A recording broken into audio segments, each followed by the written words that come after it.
7:30 now on a Friday morning, a picture-perfect day in lower Manhattan, and we are just moments away from watching history live on our air. The One World Trade Center spire will be lowered into place, 1,776 feet in the air, a number loaded with symbolism and meaning for this country. And Matt is 104 floors up or so, and he will have the honor of kicking off what has to be an incredibly delicate operation, Matt, and one that is certainly loaded with meaning for all Americans. Oh, Savannah, I mean, imagine the family members of those who lost their lives on 9/11, not only the people who worked at the World Trade Center, but those heroic first responders who rushed into danger and lost their lives because of what happened here. And over the last, 11 years or so, or 12 years, they've watched what's happened at this site. Sometimes it's been painfully slow, but over the last 6+ years, it's moved at quite a pace. And so many people have put their heart and their soul into this progress or this process. And they're going to get to see the crowning achievement in a couple of minutes. By the way, the guy who gets to actually have the honor of lowering the final two sections of the spire into place, he's up in the crane just above me here. He's with the operating engineers, Local 14. That's John Schaffner in the cab, and it's a delicate process. He'll pick this 75-foot piece of spire up, lift it above what's already in place, and then gently, ever so gently, lower it to those iron workers from Local 40 up on the crow's nest, and they will then bolt it into place. Now, guys like that have a tough commute to work every morning. They get up very early, and boy, it is not easy to get here. I found that out firsthand just a couple of hours ago, Savannah.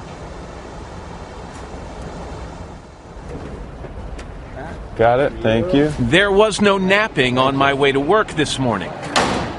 I caught an express elevator to the roof, and I was lucky. Usually the tower crew has to take 3 elevators to the top. A 30 to 45-minute commute just inside the building. Needless to say, these days, they brown bag lunch. At the top, my workout begins. I have to climb 9 ladders, about 20 stories, to reach my post on the crane platform. If you don't like ladders, you can't come here. Over 1,500 feet off the ground. I can't imagine doing this every day. Though for the crane operators, the view from their corner office is priceless. Okay, we made it to the top, just in time for sunrise. Where's the Starbucks? It really is an incredible journey. It's harrowing at times. I'm not afraid of heights, but I found my knees knocking at certain times. This is Scott Reckler. He is the Vice Chairman of the Port Authority of New York and New Jersey. Scott, first of all, thank you so much for your hospitality. Thank you. Talk to me about the significance of today. Well, this really is a symbolic moment because this building really represents the resiliency of this country. You know, these people, the thousands of men and women that have worked here tirelessly, have done it really as a passionate tribute for the people that perished on 9/11 right on this site. Yeah, I know a lot of the workers have the 9/11 sticker on their helmets, and they had been waiting for this moment for 12 years, but certainly the last 6.5 that they've been building this building. So, Scott, can we do this? Let's do it. I think we're ready. Let's bring it up. If John Schaffner up in the cab is ready, if these guys down below are ready, let's have the crowning achievement. And now what'll happen is John will start to lift this 75-foot long section, 2 sections actually, of the spire. These 2 sections combined, Savannah, weigh about 40 tons. You can see, I think, as this section starts to lift, you can see the beacon, which is right here in the center. That's a very technically advanced beacon that when it's in place and operating can be seen for 50 miles in any direction, Savannah, on a clear day. And I think I heard some applause for some of the workers. The people have just poured their hearts into this project. And as we watch this moment unfold, Matt, I got to tell you, it is impossible to not have a lump in your throat right now. Well, you know, these people got up here. A lot of the folks on the platform below us, again, we are above the roof. We are on a platform that's part of the crane above the roof of One World Trade Center.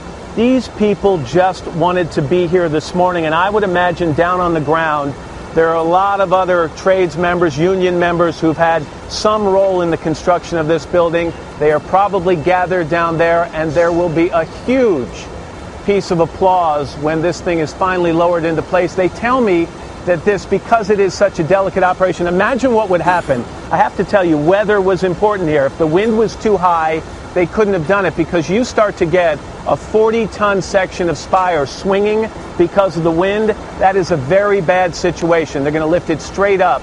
But when they do, they'll get it above the 1,701-foot section that's already in place. They'll lower it down to those iron workers, and then they'll bolt it in place. And that's when you'll hear the applause, Savannah and Natalie. That is when these people will let some of their emotions go. Well, it is a moment loaded with emotion. And Matt, forgive me if you mentioned this already, but how long do we think this process will take? It's about a 10 to 15 minute process. You know, they have to do this carefully. It'll take about 6 or 7, 8 minutes to get this above what's already there. Then they have to make sure it's lined up exactly right. By the way, as the bottom of these sections pass us right now, I can tell you that what they did initially is they lifted it up off the platform here, and they checked it very carefully to make sure there was no debris, nothing extra stuck to that mounting bracket area, so that there would be anything less than a perfect fit. And then they put those 60 bolts in and tighten them. They're heavy. I actually held one of them in my hands a short time ago, and they'll make sure that thing is absolutely secure, Savannah. We will wait and watch. You stay right there. I know you're not going anywhere. Matt, we'll check in with you in a moment. Let's check in with Matt, who is down at the One World Trade Center site witnessing history. What do you see, Matt? Yeah, it's going great here, Savannah. These two sections of the spire are now probably a couple of 100 feet above us. They're going straight up. There was a moment, I will tell you, about 5 seconds ago where it looked like it was starting to swing a little bit. Talk about the skill and precision that a guy like John Schaffner in that cab has to employ at this time. It's got to be so steady. You can't get that thing moving in any bad direction. You don't want it to even nick slightly the existing structure here. It's probably getting up to about 20, 30 feet from where those iron workers from Local 40 are right now. It will be raised above them. Then the crane will swing a little bit, putting it directly above them. They'll check it one last time, and then John Schaffner will slowly begin to lower it. You saw it has a square mounting bracket at the bottom with lots of holes for those bolts. They will literally slide that thing perfectly into place and then quickly begin to bolt it into place. And it will be the crowning achievement of this project, Savannah, that's taken so long, the planning. And there were so many disagreements here after 9/11. What should be done with this site? Should it remain a memorial? Should there be any buildings here? Who would finance it? What was the design? Should there be 2 towers or 1? Well, all that was put aside. The rebuilding began, and everybody came together, especially these people here who've made this possible, Savannah.